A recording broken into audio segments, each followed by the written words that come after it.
One of the major skills that leaders or managers or even mentors need to develop today is the skill of coaching. Coaching is about developing the team in a way that they are empowered. It's not as it was done in the past, it's not about giving advice, it's not about giving solutions to problem, it's not about giving a very long message to the people so that they know what we want from them. Instead, it's about developing their skills. Now, in order to do this, we need to follow specific approach. One of the approach that I have learned about lately is called the LACE approach or the LACE model. LACE stands for L, which means listen, A means ask, the letter C means challenge, and E means establish. Now, when we say listen with L, it does not just mean listen to respond. Listen here means listen to understand, which means you have to listen bearing in mind three levels. You are listening to facts, you are listening to emotions, or you are listening to the values. So the person in front of you, what is he communicating with you? What is he talking about? Is what he said a fact that really happened? Is it his perspective, his thought about what's going on? Or is it his value that he thinks is something that he cannot change? This will happen, of course, by paying attention to their body language, to their tone, and to what matters most for them. Now, the next level is A, and by A we mean ask powerful question.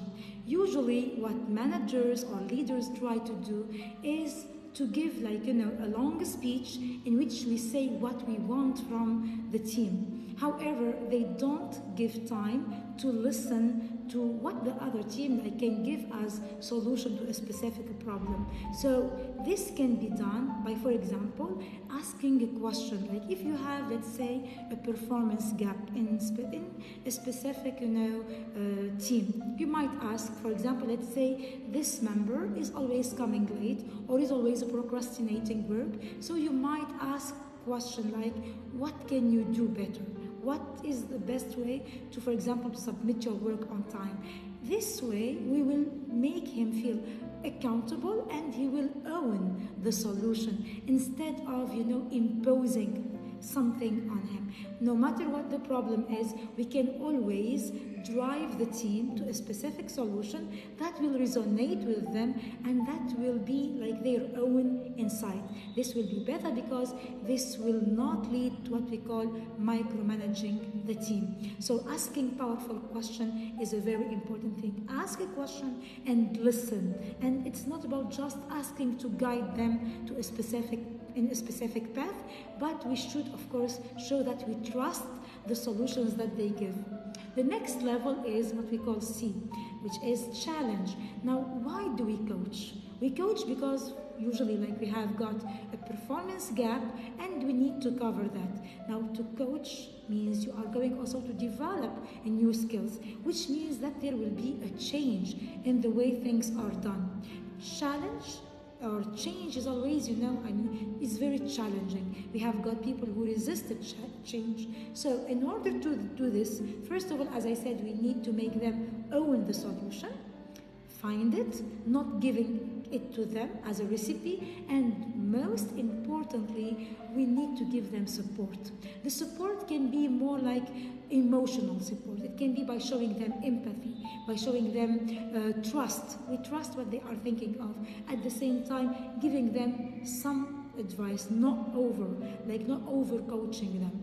And the last letter in the model is E, which is very important. Yes, we have now listened, we asked a question, we have got a clear path, what we are going to do, and the employees or the trainees, they have got a specific strategy. But the next part is to establish next steps and establish accountability. It means, okay, we talked, we got, now what is your next step?